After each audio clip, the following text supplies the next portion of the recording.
Start कर रहा हूं। हम आज एक न्यू चैप्टर की तरफ हैं। जैसा बोर्ड पर आपको दिख रहा होगा, वर्क, एनर्जी और पावर। तो हमें आज जो डिस्कशन करना है वो इस चैप्टर पर वर्क, एनर्जी, पावर। तो ऑलरेडी आप क्लास 9 से कुछ जरूर फेमिलियर होंगे कि what is the work, what is the energy and what is the power. But उसी का कुछ एक्सटेंशन फॉर्म है। यहाँ हमें वर्क को थोड़ा डिटेल्स में पढ़ने हैं, एनर्जी को डीप में जाना है, आपको अलग अलग एनर्जी के फॉर्म को देखना होगा, पावर अलग अलग मशीन या डिवाइस के द्वारा आपको कैलकुलेट करना होगा। थोड़ी सी यह 9 की चीजों का एक्सटेंशन फॉर्म है। आज जो पहले टॉपिक में आज आपको डिस्कस करने जा रहा हूं, दैट इज योर वर्क। तो हम वर्क का डिस्कशन करने जा रहे हैं। वर्क जनरली बड़ा कॉमन सा सब्जेक्ट वर्ड है। जनरली कोई भी अपने रियल लाइफ में वर्क का यूज करता है।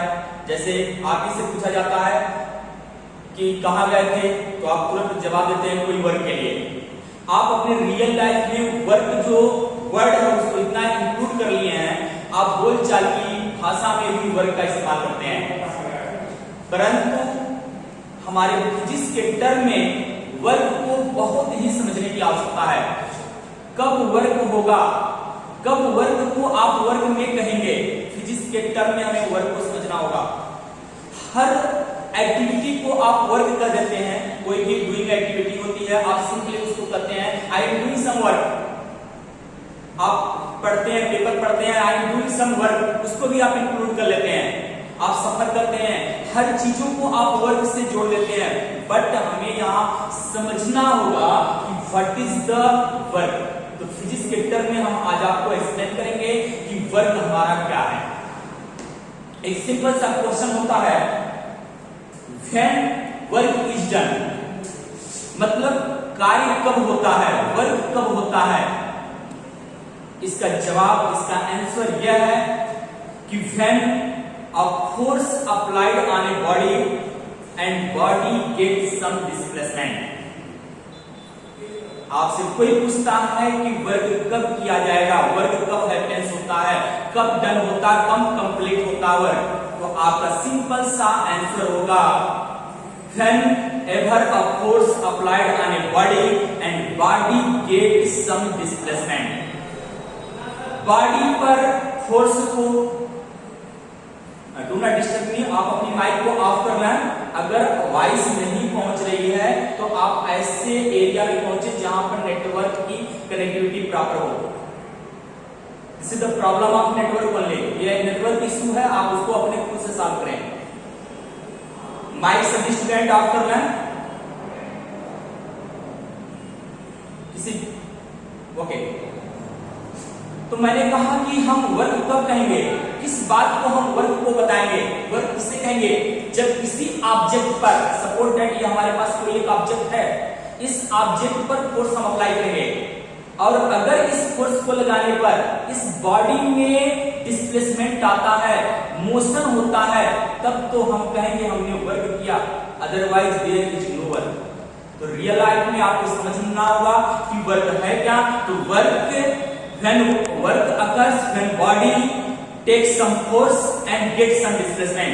कुछ फोर्स वो अपने ऊपर एक्सर्ट करती है और बॉडी कुछ डिस्प्लेसमेंट को कवर करती है, तब हम कहते हैं कि हमारे रियल लाइफ में वर्क होगा। तो इसके लिए दो नेसेसरी कंडीशन है। पहला कि बॉडी पर फोर्स एक्सर्ट करनी चाहिए, यानी some force applied on the body, and second body get some displacement, body में कुछ डिस्प्लेसमेंट हो, कुछ फोर्स लगे, तब हम कहेंगे अपने लाइफ में कि हमारे पास वर्क होगा। तो ये थी हमारे पास वर्क को डिटेक्ट करने का तरीका, वर्क को कैसे समझते हैं।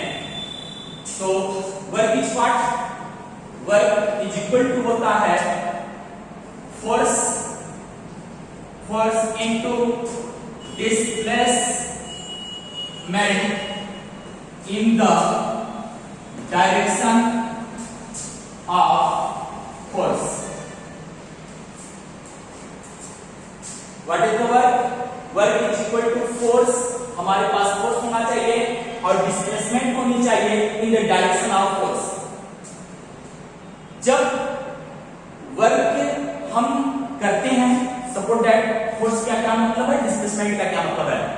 हमारे पास एक ऑब्जेक्ट है, सपोज दैट ये ऑब्जेक्ट है, इस ऑब्जेक्ट पर हमने फोर्स अप्लाई किया और हमने 2 न्यूटन का फोर्स अप्लाई किया और ये ऑब्जेक्ट कुछ दूरी सफर करता है।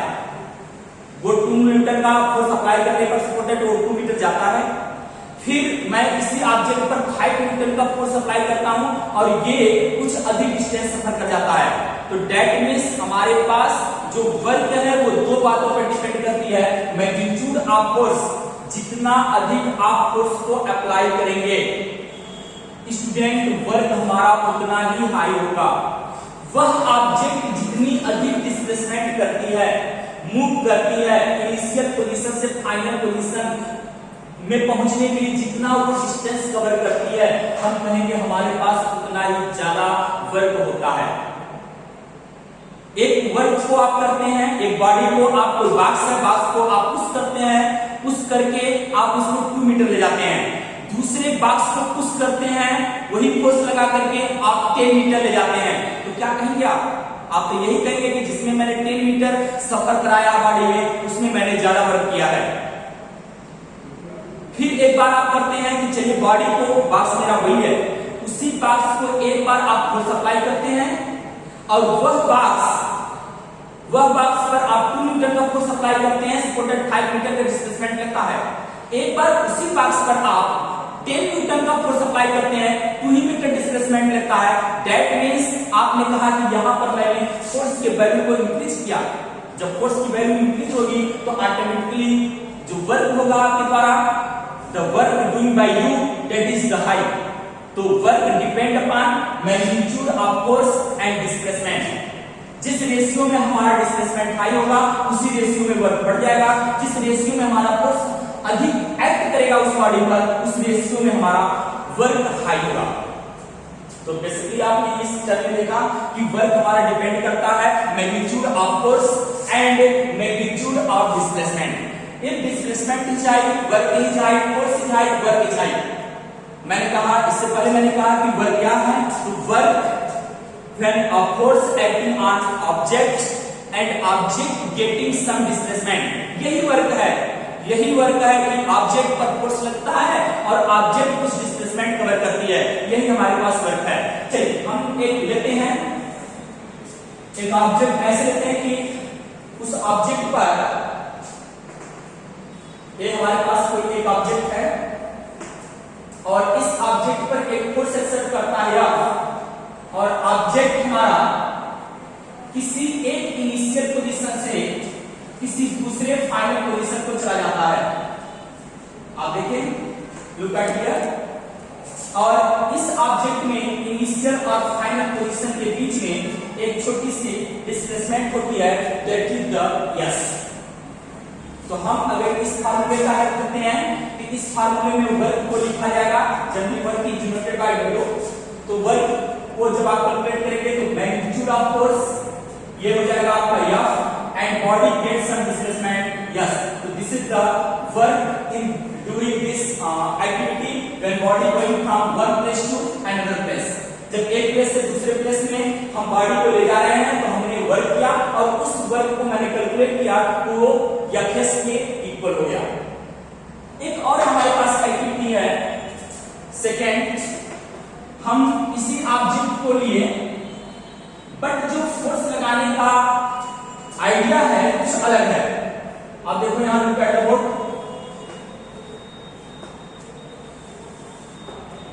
हम फोर्स को कुछ ऐसे ऐड कर रहे हैं, एट ए इंक्लिनेशन, किसी एक एंगल पर हम कर रहे हैं और ये आप देखें, और ये बॉडी पर हम फोर्स एक्सर्ट करते हैं।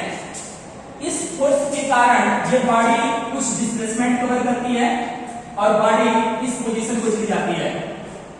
ये पोजीशन है, ये सेकंड पोजीशन है बॉडी की, ये आपकी प्राइमरी पोजीशन है बॉडी की। यहां पर देखें डिस्प्लेसमेंट हमारा ऐसी हुआ, बट बॉडी पर जो फोर्स लग रहा है at a inclination, at a angle, एक एंगल पर लग रहा है, इसमें हम फोर्स को कैसे इसमें हम वर्क को कैसे निकालेंगे? सिंपल, हमारे पास एक फार्मूला था, force into displacement in the direction of force. हमने फोर्स को इस वाले केस में फोर्स को F रखा, फोर्स हमारे पास F था, डिस्प्लेसमेंट हमारे पास S हुआ, हमने वर्क को सिंपली कर दिया W = F'। बट ये हमारा एक केस कुछ अलग है। हमने कहा कि वर्क हम तभी मेजर करेंगे जब उस फोर्स को हम लेंगे जो फोर्स डिस्प्लेसमेंट के अलांग वर्क करता है। आप देखें क्या डिस्प्लेसमेंट इधर हो रहा है मेरा, लेकिन फोर्स इधर वर्क कर रहा है, फोर्स इधर वर्क कर रहा है, डिस्प्लेसमेंट इधर हो रहा है, एक ही डायरेक्शन में नहीं है। इस वाले कंडीशन में डिस्प्लेसमेंट भी उधर था, फोर्स भी उधर था, हमने इसको सिंपली F करके निकाल लिया। बट इस वाले केस में चेंज होने जा रहा है। इसके लिए आप वेक्टर पढ़े हैं, लास्ट वाले चैप्टर्स में आप वेक्टर के बारे में पढ़े हैं। किसी वेक्टर क्वांटिटी को हम रिजॉल्व करना सीखे हैं, हम उसको रिजॉल्व करते हैं। रिजॉल्व करने का जो तरीका मेरे पास हॉरिजॉन्टल और वर्टिकल कंपोनेंट में हम उस वेक्टर क्वांटिटी को रिजॉल्व कर सकते हैं। यहाँ पर हमारे पास जो वेक्टर क्वांटिटी है वो फोर्स है। सबको पता है कि फोर्स एक वेक्टर क्वांटिटी है, ये 9th से ही पढ़ा गया है कि फोर्स हमारे पास एक वेक्टर क्वांटिटी है। आइए हम इस फोर्स को रिजॉल्व करते हैं। इसी फोर्स को हम एक हॉरिजॉन्टल कंपोनेंट में और एक हम वर्टिकल कंपोनेंट में रिजॉल्व करने का प्रयास करते हैं। आइए स्टूडेंट, जब हम F को इधर कंपोनेंट लेंगे, आपको ये इसको देखने के लिए आप वेक्टर में जाइएगा। वेक्टर में मैं ऑलरेडी वीडियो बना करके सेंड किया था, रिजोल्यूशन ऑफ वेक्टर। आप रिजोल्यूशन ऑफ वेक्टर में जाकर इस बात को अब से सीख सकते हैं, मैं उसका डायरेक्ट यूज करने जा रहा हूं। यहाँ इस वेक्टर है, वेक्टर को जब हम इधर रिजॉल्व करेंगे तो ये हो जाएगा हमारे पास F cos theta, it's okay. और इसी को जब हम इधर रिजॉल्व करेंगे, वर्टिकल कंपोनेंट जब हम लेंगे तो हमारे पास मिल जाएगा F sin थीटा। और इस दौरान आपका जो वेक्टर F है वो कैंसिल आउट हो गया। ये इसको जब हम रिजॉल्व करते हैं, रिजॉल्व करने का मतलब क्या, स्प्लिट करना, तोड़ना। इस वेक्टर को हम समाप्त करते हैं और इसको समाप्त किए, एक कंपोनेंट इसका F sin थीटा मिला, दूसरा कंपोनेंट इसका F cos थीटा मिला। बॉडी पर फोर्स तो एक ही लगा, लगने के बाद ये बॉडी यहां से यहां चली गई सेकंड पोजीशन पर। डिस्प्लेसमेंट हमारे पास कितना हुआ है, यस हुआ है। हमें वर्क लिखना है, वर्क की डिफिनेशन आपके पास ऊपर है, उसी से आप लिखने का प्रयास करेंगे।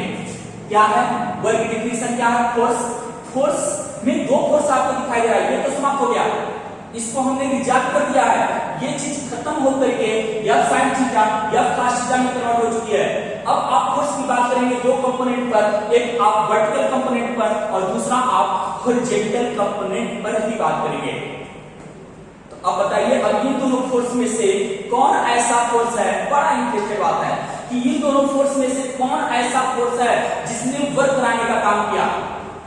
आपके पास टाइम है, सोचिए जरा कि इस और इस हमारे पास दो फोर्स के कंपोनेंट हैं, दोनों फोर्स के कंपोनेंट में से कौन सा फोर्स का ऐसा कंपोनेंट है जिसके द्वारा ये वर्क हैपेंस हो रहा है, कंप्लीट हो रहा है। क्या यह फोर्स इस बॉडी को यहां ले आएगा, या यह फोर्स जो अपवर्ड डायरेक्शन में लग रहा है यह फोर्स इस बॉडी को यहां ले आएगा। ये तो कभी नहीं ले आ सकता है, क्योंकि इस फोर्स की टेंडेंसी है कि इस ऑब्जेक्ट को अपवर्ड डायरेक्शन में लिफ्ट करेगा, ये ऊपर उठाने का काम करेगा। और हमें ऊपर नहीं उठाना है, हमें तो हॉरिजॉन्टल डायरेक्शन में बॉडी को मूव करानी है। इसलिए आप जब भी सिलेक्ट करेंगे तो आप इस फोर्स को सिलेक्ट करेंगे। That means this force having to tendency move this object from one place to another place. इस प्लेस से इस प्लेस तक जाने के लिए इसी फोर्स में वो टेंडेंसी है जिसके द्वारा हम वर्क कर सकते हैं। दैट मींस मैंने आइडेंटिफाई कर लिया कि हमारे पास फोर्स कौन सा है, F cos theta. It is clear. तो ये हमारे पास F cos थीटा, ये हमने आइडेंटिफाई कर लिया। अब हमारे पास होता क्या है, work is equal to work के जगह पर मैंने W लिखा, फोर्स इक्वल टू क्या हो गया, आइडेंटिफाई मैंने कर लिया, वो F cos थीटा है, इनटू डिस्प्लेसमेंट क्या है, डिस्प्लेसमेंट हमारे पास यस है। हम मल्टीप्लाई कर देंगे बाहर, ये हो जाएगा F plus cos theta student W is equal to, कुछ आप लोग को दिखने लगा होगा अगर वेक्टर आप अच्छे से पढ़े होंगे। वेक्टर से ही हमें यहाँ आइडेंटिफाई करना है इसका क्या अलग फॉर्म होगा, फॉर्मेट क्या होगा। आप जरा देखिए, यहाँ आपको मैंने वहां बताया था कि अगर AB cos थीटा है तो उसे A vector dot B vector लिखा जा सकता है। This is the scalar product of two vectors. Already मैं इस पर डिस्कशन किया हूं कि scalar product of two vector is a scalar physical quantity which is equal to the product of their magnitude and causes of angle between them. तो इनके बीच में cos का एंगल होता है, उससे प्रोडक्ट करते हैं तो ये चीज हमें प्राप्त हो जाती है। तो दैट मींस आप देखें कि A vector dot B vector is equal to A B cos theta, उसी से आप कंपेयर करें तो ये s cos थीटा है। क्या इसे हम f vector dot s vector नहीं लिख सकते हैं? लिख सकते हैं। तो हमारे पास एक मैथमेटिकल रूल मिला कि ये फार्मूला हमारे पास मिला कि w इक्वल टू हमारे पास क्या हो गया f vector dot s vector, ये हमारे पास मैथमेटिकल फॉर्म है। हमारे पास एक जनरल फॉर्म ये है वर्क का कि हम फोर्स लगा करके डिस्प्लेसमेंट करते हैं, तो हम वर्क करते हैं। फोर्स एंड डिस्प्लेसमेंट का मल्टीप्लिकेशन वही हमारा वर्क कहलाता है। हमारे पास एक ये फॉर्म मिला। दूसरा फॉर्म जरा इसको भी आप याद रखें, इसको भी याद रखें कि जो फोर्स का मैग्नीट्यूड है, सॉरी जो वर्क का मैग्नीट्यूड है वो फोर्स के मैग्नीट्यूड पर, डिस्प्लेसमेंट के मैग्नीट्यूड पर और यहां तक कि फोर्स और डिस्प्लेसमेंट के बीच के एंगल पर डिपेंड करता है। बड़ा अच्छा सा रोल ऑफ एंगल का आ गया हमारे पास। पहले वाले फार्मूले में एंगल का ज्ञान नहीं था, हमने एक इक्वेशन को लगा करके ये चीज कैलकुलेट करने का काम किया कि एंगल पर भी हमारा वर्क डिपेंड करता है। तो दैट मींस आपको तीन क्वांटिटी लर्न रखना होगा। One is magnitude of force, second is displacement and third is angle between force and displacement. Force और डिस्प्लेसमेंट के बीच के एंगल पर डिपेंड करता है। आइए तो वंस अगेन थोड़ा सा मैं एक रिवीजन स्टार्ट करता हूं आपको। ये वर्क है, वर्क का जो फार्मूला होता है हमारे पास, work is equal to force into displacement but in the direction of force. Displacement को लिया जाता है लेकिन वो फोर्स के डायरेक्शन में लिया जाता है। यहां से मैंने एक केस ऐसा लिया जिसमें फोर्स हमारा लग रहा था along the direction of displacement। जब along the direction of displacement होता है तो उसमें हम W into Fs डायरेक्ट हम कैलकुलेट करके इसको फोर्स का कैलकुलेशन कर लेते हैं। सेकंड मैंने केस वो लिया जिसमें फोर्स एक किसी एक इंक्लिनेशन किसी एक एंगल पर लगा था हॉरिजॉन्टल से, वो हमारे पास थीटा हमने माना। इस फोर्स को मैंने रिजॉल्व किया दो कंपोनेंट में, एक F cos थीटा, दूसरा F sin थीटा। जो कंपोनेंट F sin थीटा है इस ऑब्जेक्ट को लिफ्ट करेंगे अपवर्ड डायरेक्शन में, जिसका कोई रोल नहीं है, इसलिए इसे हम फोर्स में इस वाले केस में कैलकुलेट नहीं करेंगे। सेकंड हमारे पास दूसरा कंपोनेंट है F cos थीटा। यही F cos थीटा इस ऑब्जेक्ट को यहां से लेकर के यहां तक जाने का काम कर रहा है, डिस्प्लेसमेंट देने का काम इसी फोर्स में है। सो यही फोर्स हमारा मेजर फोर्स होगा वर्क के लिए। दैट मींस इसी को मैंने फोर्स में रखा F cos थीटा, डिस्प्लेसमेंट हमारे पास s हुआ F cos theta. F cos theta को हम वेक्टर का यूज करके F vector dot s vector right कर सकते हैं। अब अगली बात हमें यह समझना होगा कि फोर्स वर्क कैसी फिजिकल क्वांटिटी है। तो आपको पता है कि ये डॉट प्रोडक्ट है। डॉट प्रोडक्ट का दूसरा नाम स्केलर प्रोडक्ट होता है। स्केलर प्रोडक्ट इसलिए होता है क्योंकि स्केलर फिजिकल क्वांटिटी होती है। दैट मींस ये मल्टीप्लिकेशन जो दिखाई दे रहा है आपको F cos थीटा, ये टोटल आपकी जो फैक्टर है यह है स्केलर है, इसलिए जो क्वांटिटी होगी टोटल की टोटल स्केलर फिजिकल क्वांटिटी होगा। क्योंकि दो वेक्टर के स्केलर प्रोडक्ट से, जो वेक्टर के स्केलर प्रोडक्ट से या डॉट प्रोडक्ट से मिलने वाली क्वांटिटी हमेशा स्केलर होती है, इसलिए वर्क कैसे फिजिकल क्वांटिटी है। तो ये स्केलर फिजिकल क्वांटिटी है। तो बात आप रखेंगे इसको कि ये स्केलर है। दूसरा बात जरा याद रखें कि हम इसका यूनिट कैसे निकालेंगे। तो अगर हम ये कहें unit of W is equal to, simple आपके पास है unit of Fs cos theta. ये जनरल फार्मूले का इस्तेमाल किया Fs cos थीटा।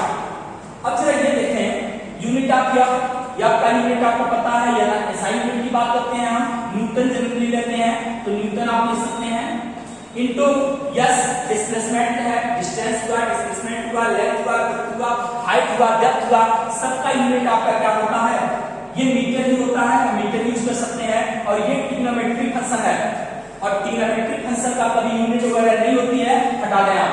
हमारे पास क्या हो जाएगा, unit of W is equal to what, newton metre. तो W का unit of work that is W is equal to what, newton into metre.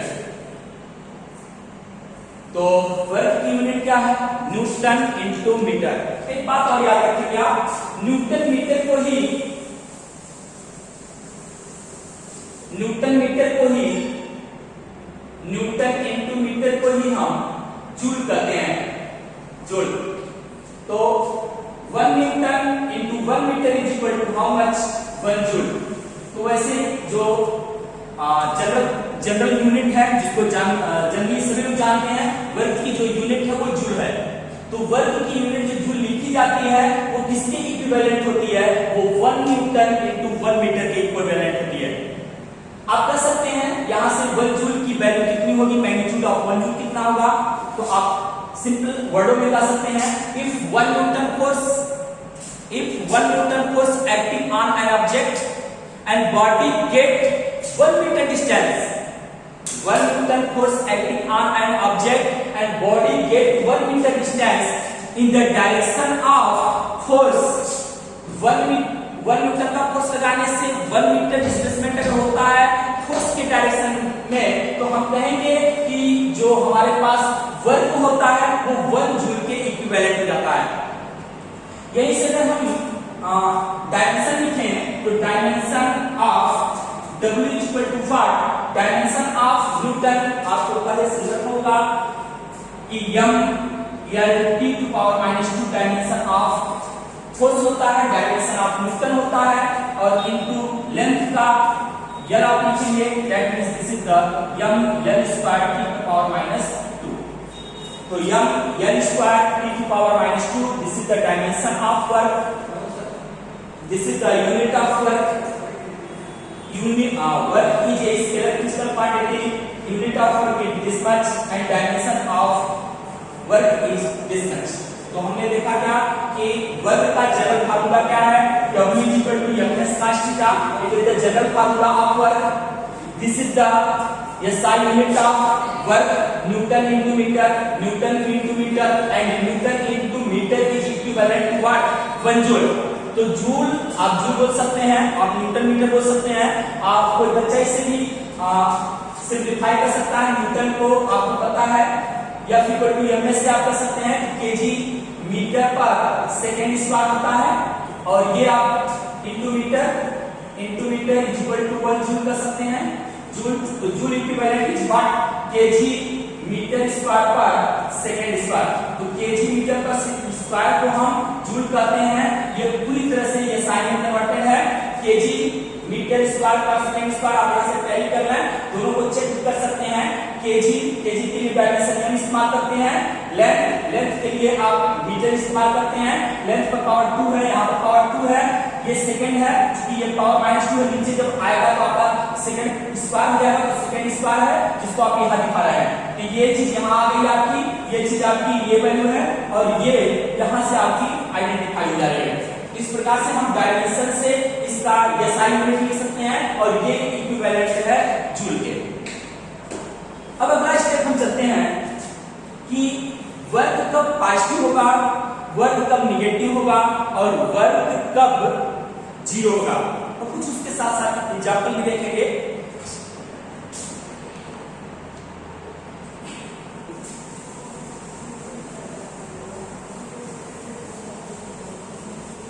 Okay student, अब हमें ये समझना है कि वर्क कब पॉजिटिव होगा, वर्क कब निगेटिव होगा, और वर्क कब हमारा 0 होगा। हमारे पास जो जनरल फार्मूला है वर्क का, ये केस हम लेते हैं, केस फर्स्ट पर डिस्कशन करते हैं। हमारे पास जनरल फार्मूला है W equal to F cos theta. अगर हम ये कहें कि थीटा इक्वल टू 0, तो थीटा इक्वल टू 0 कौन सा केस होगा। मैं एक छोटा सा फिगर बनाता हूं, आप देखें, यानी फोर्स और डिस्प्लेसमेंट के बीच का एंगल 0 होना चाहिए। तो ऐसे आप फोर्स लगा रहे हैं, फोर्स ये है और डिस्प्लेसमेंट आप यहां से यहां के बीच का डिस्प्लेसमेंट लेंगे, ये यस होगा आपका। तो आप देखें डिस्प्लेसमेंट भी उसी अलाइन है, उसी की डायरेक्शन है, फोर्स भी उधर ही है, इसलिए यस और एफ के बीच का जो एंगल होगा वो theta equal to how much 0 degree.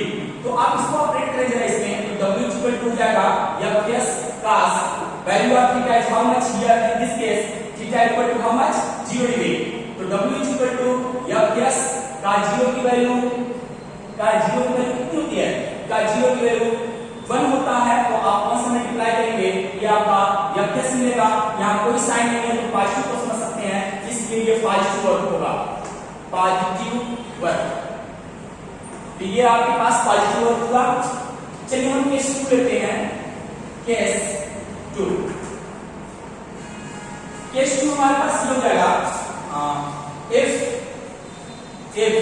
Theta equal to 90 degree, theta equal to 90 degree, यानी फोर्स कुछ आप ऐसे लगेगा, फिर ये केस में होता नहीं है ऐसा, आपको समझने के लिए मैं क्लियर बना दे रहा हूं। ये आपका यस होगा, डिस्प्लेसमेंट इधर, फोर्स ऐसे लग रहा है, इसके बीच का एंगल आपका 90 डिग्री है। क्योंकि इसमें वर्क ही नहीं होता तो आपका रिजल्ट भी 0 ही आएगा। आपको मैं दिखा देता हूं यहां से, W equal to F S cos 0 degree, F S का 0 की वैल्यू आपको पता है 0 ही होता है, सॉरी 90 डिग्री 0 वर्किंग है 0, this is the 0। That means अगर फोर्स और डिस्प्लेसमेंट के बीच का एंगल 90 डिग्री होगा तो हमारे पास जो वर्क डन होगा वो 0 होगा।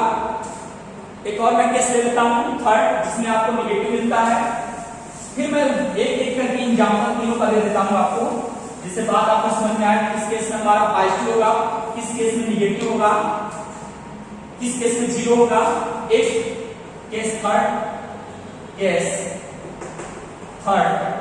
If theta equal to 180।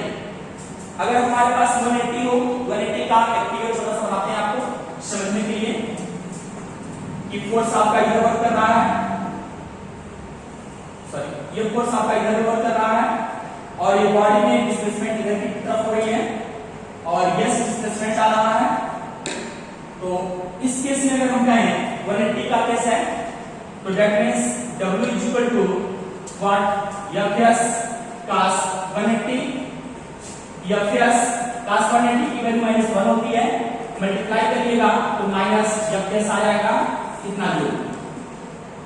Okay, अब हम इन तीनों बातों को एक एक करके एग्जांपल समझते हैं। इस केस में हमारा पॉजिटिव वर्क डन होगा, कब हमारे पास 0 वर्क डन होता है और कब हमारे पास निगेटिव वर्क डन होता है। चलिए, तो जैसे मान लो कोई हमारे पास एक ऑब्जेक्ट है, सिंपली यही ऑब्जेक्ट है, अगर हम इसे फेयरली फॉलिंग करने दें, स्वतंत्रतापूर्वक इसको गिरने दें, फेयरली फॉलिंग ऑब्जेक्ट हो, तो आप इसको सीधे गिरने देंगे तो सीधे डाउनवर्ड डायरेक्शन में आएगी, तो ये डाउनवर्ड डायरेक्शन में गिरेगी। तो दैट मींस अगर कोई ऑब्जेक्ट नीचे की ओर गिर रही है तो डिस्प्लेसमेंट तो नीचे ही हुआ ना, इधर डाउनवर्ड डायरेक्शन में डिस्प्लेसमेंट हुआ और फोर्स कहां लग रहा है, फोर्स भी नीचे की तरफ लग रहा है और फोर्स का नाम तो बताइए कौन सा होगा। यहां पर जो फोर्स वर्क करेगा वो ग्रेविटेशनल फोर्स के अंतर्गत हो रही है। तो दैट मींस, अच्छा ये चीज और कभी पूछ लिया जाता है कि वर्क का एजेंट कौन सा है। एजेंट बड़ा अच्छा सा नाम लिया जाता है, एजेंट मतलब फोर्स को दिखाई जाता है कि इसमें कौन सा फोर्स का एजेंट वर्क कर रहा है। यहां पर आप ऑब्जेक्ट को नहीं ले रहे हैं, ग्रेविटी खुद लेकर के आ रही है।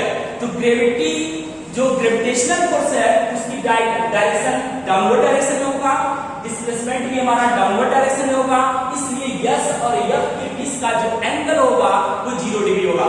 जब यहाँ पर थीटा इक्वल टू आपका 0 डिग्री होगा तो 0 डिग्री के लिए जो वर्क डन मिलता है आपका वो पॉजिटिव मिलता है। तो ऐसे केस में आपको पॉजिटिव वर्क डन मिलेंगे। तो यानी कोई ऑब्जेक्ट फिरली किसी गिर रही है तो उसके ऊपर ग्रेविटी डाउनवर्ड डायरेक्शन में वर्क करेगी, डिस्प्लेसमेंट भी डाउनवर्ड डायरेक्शन में होगा। यहाँ पर जो एंगल होगा फोर्स और डिस्प्लेसमेंट के बीच का वो 0 होगा। और जो जीरो के केस में जब हम वर्क कैलकुलेट करेंगे तो हमारे पास वो magnitude of force into displacement, जितना वो डिस्प्लेसमेंट करता है, जो ग्रेविटेशनल फोर्स वर्क करता है, उससे मल्टीप्लाई करेंगे तो हमें वर्क का मैग्नीट्यूड पता चलेगा और ये मैग्नीट्यूड हमारा पॉजिटिव होगा। तो ऐसे में हमें पॉजिटिव वर्क होगा।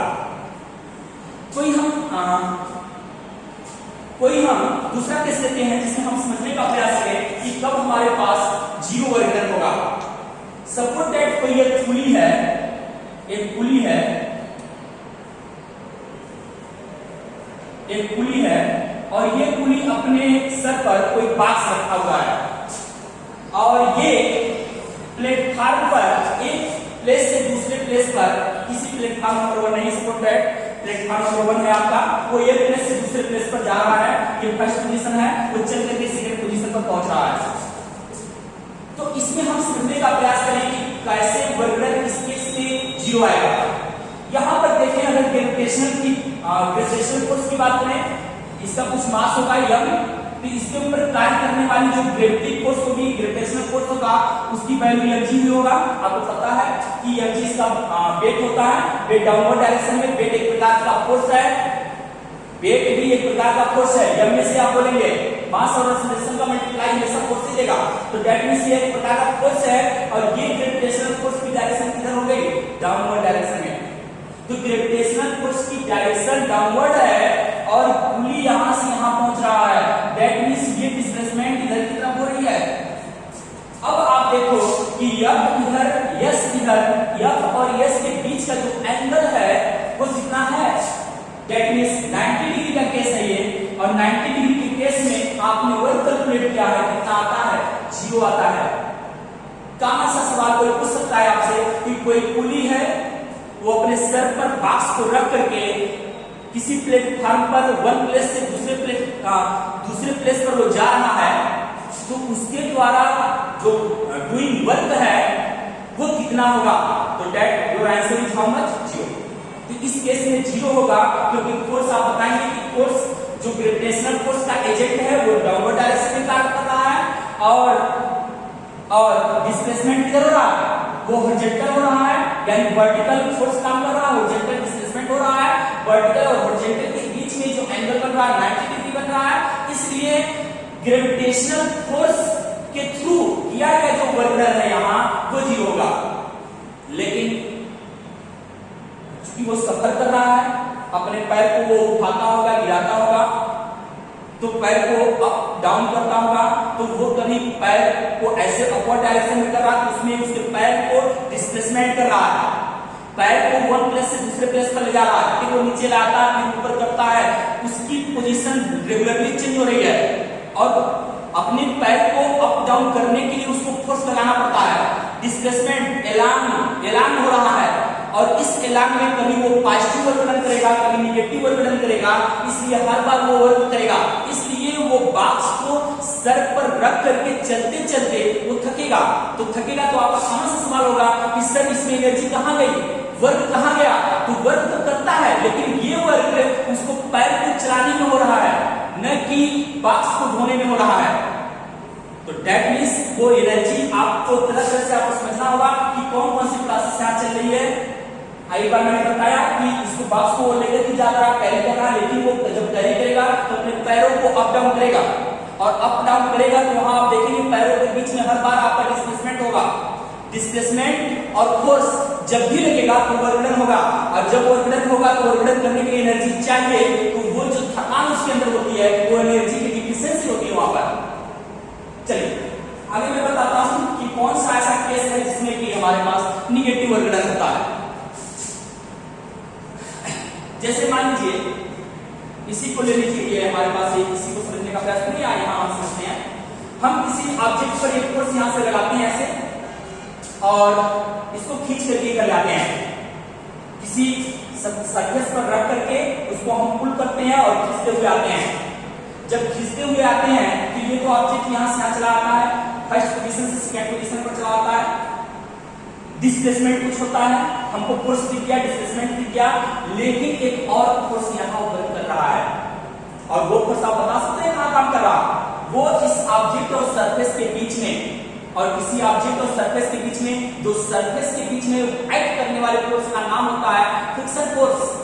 तो दैट मींस यहाँ पर फ्रिक्शन फोर्स भी काम कर रहा है और इस फ्रिक्शन फोर्स की जो डायरेक्शन है वो इधर की तरफ है। वंस अगेन हमने जो हमारे द्वारा अप्लाइड फोर्स है वो ये है, हमने अप्लाइड किया, आपने अप्लाइड किया, कोई मशीन ने अप्लाइड किया, ये फोर्स आपके द्वारा लगाया गया फोर्स है। जबकि इस ऑब्जेक्ट और सरफेस के बीच में भी एक फोर्स काम कर रहा है जो इसके मोशन का अपोजिशन करता है और किसी मोशन के अपोजिशन करने वाले फोर्स को ही हम फ्रिक्शन ऑफ फोर्स कहते हैं और फ्रिक्शन ऑफ फोर्स इस डिस्प्लेसमेंट के अपोजिट डायरेक्शन में काम करेगा। तो ये अपोजिट डायरेक्शन में काम करने वाला फोर्स हो गया F। तो दैट मींस F की डायरेक्शन इधर हो गई, ये फ्रिक्शन फोर्स है। Once again this is the friction force. तो फ्रिक्शन फोर्स की डायरेक्शन में क्या कर रहा है, मोशन इधर हो रहा है, मोशन के जस्ट अपोजिट में फ्रिक्शन फोर्स काम करता है। तो मोशन आपका इधर हो रहा है, फ्रिक्शन फोर्स इधर, तो फ्रिक्शन फोर्स की डायरेक्शन ये हो गई और डिस्प्लेसमेंट इधर। अब बताओ कि इसके और इसके बीच का एंगल कितना हो गया, 180 आप समझ सकते हैं। ये देखें आप, डिस्प्लेसमेंट ऐसे फोर्स ऐसे 180 है, ये तो 90 होगा, ये 0 होगा, बट ये वाला जो फोर्स है ये 180 होगा। दैट मींस इसके केस में 180 हम रखेंगे और 180 पर जो वर्गडन होता है उसको हम निगेटिव लेते हैं। तो यहाँ पर इस केस में हम निगेटिव वर्गडन करेंगे। तो हमने देखा कि एक बार पॉजिटिव वर्गडन होता है, एक बार निगेटिव वर्गडन होता है, कभी पॉजिटिव निगेटिव और जीरो वर्गडन होता है। सबका एक एक मैंने एग्जांपल लिया। इस केस में हमारे पास पॉजिटिव वर्गडन होगा, इस केस में हमारे पास निगेटिव वर्गडन होगा और कौन ऐसा केस है जिसमें हमारे पास जीरो वर्गडन होगा। ये जो भी हमने पढ़ा है ये कांस्टेंट फोर्स के लिए हमने पढ़ा है। हमारे पास जो फोर्स होता है वो कांस्टेंट फोर्स रहेगा, ये वेरिएबल फोर्स नहीं होंगे। अब थोड़ी सी लॉजिकल चीजें हैं, ये जो भी हमने पढ़ा है ये कांस्टेंट, आप 9th में पढ़ करके आए हैं। 9th में भी फोर्स को जब भी पढ़ाया गया तो कांस्टेंट, यानी अगर 10 न्यूटन आप अप्लाई किए हैं तो पूरा मोशन के दौरान आपका 10 न्यूटन समझा जाएगा, यानी फोर्स वैरी नहीं करेगा। लेकिन कुछ ऐसे भी केस होते हैं जिसमें हम फोर्स के मैग्नीट्यूड को चेंज करते रहते हैं। जैसे आप बाइक चलाते हैं, तो बाइक जब चलाते हैं तो कभी कभी वो उसका एक्सीलरेटर कम करते हैं, कभी कम डाउन करते हैं। तो जब एक्सीलरेटर आप अधिक करते हैं, हाई करते हैं, बॉडी को ज्यादा एक्सीलरेट करते हैं, तो एक्सीलरेट ज्यादा करने पर फोर्स ज्यादा लगता है आपका, डाउन करते हैं तो फोर्स कम होता है। तो ऐसे केस में बार बार आप एक्सीलरेटर को अप डाउन कर रहे हैं, तो ऐसे में जो फोर्स एक्ट कर रहा है ऐसे फोर्स को हम क्या कौन सा नाम देंगे, वेरिएबल फोर्स। तो कहीं कहीं वेरिएबल फोर्स भी आते हैं। चलिए हम वेरिएबल फोर्स को एक लेकर के समझाते हैं आपको।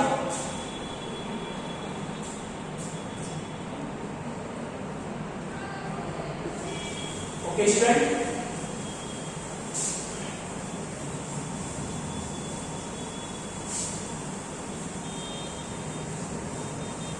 ओके देखिए एक वेरिएबल फोर्स लेते हैं। सपोज दैट हमारे पास एक सिंपल सा ग्राफ है, कुछ इस टाइप का मेरे पास ग्राफ है। इस पर फोर्स है आपका, ये डिस्प्लेसमेंट है, तो कुछ ऐसा केस है। तो इस केस में देखिए फोर्स को कांस्टेंट है, आप यहां देख रहे हैं इस पर ये फोर्स काम कर रहा है, इस वाले पर फोर्स की वैल्यू हाई हो गई, यहाँ फोर्स की वैल्यू कुछ और है, स्टूडेंट यहाँ पर फोर्स की वैल्यू कुछ और है। तो आप देख रहे हैं कि अलग अलग पोजीशन पर एक ऐसा मोशन को आइडेंटिफाई कर रहा है ग्राफ, जिसमें अलग अलग पोजीशन पर जो फोर्स की वैल्यू है वो डिफरेंट आ रही है। अगर फोर्स डिफरेंट आ रहा है तो उसको क्या कांस्टेंट आप कहेंगे? नहीं, आप उसको वेरिएबल कहेंगे। एक ऐसा केस है जिसमें फोर्स हमारा वेरिएबल है। फोर्स और डिस्प्लेसमेंट जब भी रहेगा तो वर्क तो होगा ही होगा। तो हम इसी केस को समझने का प्रयास करें कि इसमें हम कैसे वर्क को निकालेंगे। बहुत सिंपल सी होती है। इसको हम क्या करते हैं, बहुत पतले पतले और बराबर स्ट्रिप में इसको हम कट कर लेते हैं। ये देखिए जरा, ये स्ट्रिप हमने काटा इसमें ऐसे इक्वली पार्ट में होगा। दैट मींस इसका भी जो ये डेल्टा एस मान लीजिए, डेल्टा एस मान लीजिए, डेल्टा एस ये भी आपका डेल्टा एस है। थोड़ा सा ये विजुअलिटी कम होगी, यहाँ पर आपको ध्यान देंगे। डेल्टा एस है, ये भी आपका डेल्टा एस है। दैट मींस इक्वली रेट से आप इसको डिवाइड करेंगे। Delta S each into 1 is how much? Delta S. This is also delta S and delta S. ठीक है। अब हम क्या करते हैं, डेल्टा एस के अकॉर्डिंग हमारे पास एक फोर्स यस एफ है, तो दैट मींस हम एफ इनटू डेल्टा एस लिख सकते हैं। फिर आप क्या करेंगे, फिर ऐसे ही इसके अकॉर्डिंग एक फोर्स होगा आपका, उसका कितना होगा F into delta S. Similarly इसके अकॉर्डिंग जब आप निकालेंगे तो उसका कितना होगा एफ इनटू डेल्टा एस। तो हर एक देखिएगा ये इंटरवल कितने स्मॉल है, ये इंटरवल आपको गैप दिखाई दे रही है बहुत चौड़े नहीं है, कि जो ब्रेथ है वो बहुत नैरो है, बहुत पतले पतले हैं। तो अगर ये बहुत पतले पतले होंगे तो ये जो वैल्यू आपको लगभग देगा वही वैल्यू आपका ये रहेगा, वही वैल्यू ये रहेगा, वही वैल्यू ये रहेगा, वही वैल्यू ये रहेगा। आप ऐसे देखेंगे तो आप ये देखें कि इस और इस फोर्स के बीच में ज्यादा डिफरेंस नहीं है। तो इसलिए हम क्या करेंगे, हम जो इसके फोर्स के अकॉर्डिंग यही चीज हम पाएंगे और इस वाले फोर्स के अकॉर्डिंग लगभग यही चीज होगा। क्योंकि ये जितना ही नैरो आप स्ट्रिप करेंगे, नैरो स्ट्रिप करेंगे तो इनके फोर्स के बीच का जो इंटरवल है वो नैरो हो जाएगा आपका। तो दैट मींस हम वही किए हैं कि हम एक स्ट्रिप के लिए वर्क डन निकाल रहे हैं। तो इस स्ट्रिप में जो हमारे पास यस है वो डेल्टा यस है, जो डिस्प्लेसमेंट हुआ वो डेल्टा यस का, फोर्स हमारे पास एफ है। तो दैट मींस ये डब्ल्यू हमने डेल्टा डब्ल्यू हमने निकाला, या delta W equal to F into delta S, ये इस वाले हो गया। सिमिलरली हम अगले वाले निकाल सकते हैं एफ इनटू डेल्टा एस, फिर अगले वाले निकालेंगे आप तो वो भी एफ इनटू डेल्टा एस। ऐसे अनेक इंटरवल है, तो ऐसे चीज को हम समराइज करने के लिए क्या करेंगे, हम सबको ऐड करने के लिए यहाँ अगर स्टेप आप बना लें तो हम क्या कर देते हैं, सबको समराइज कर देते हैं। आई वैल्यूज फ्रॉम, इसको हम कोई पॉइंट देते हैं, इसका नाम यस आई कर देते हैं और इसको यस एफ कर देते हैं। इनिशियल पोजीशन से लेकर के फाइनल पोजीशन हो जाएगा, तो ये यस आई हो जाएगा और ये हमारे पास आई values from S I to S F, S F तक हम कर देंगे और ये हो जाएगा एफ इनटू डेल्टा यस। और ये हमारे पास चूंकि इसको समेशन सबके लिए समराइज कर रहे हैं तो इसमें वर्क हर किसी में आप वर्क को कैलकुलेट कर रहे हैं, इसलिए कोई स्मॉल वर्क नहीं होगा, ये टोटल वर्क होगा, इसको हम डब्ल्यू कर सकते हैं। इसी चीज को जब हम ये चीज मानेंगे डेल्टा यस टेंड्स टू 0, जब हम ये चीज लगाते हैं तो यही समेशन हमारा इंटीग्रेशन में कन्वर्ट हो जाता है।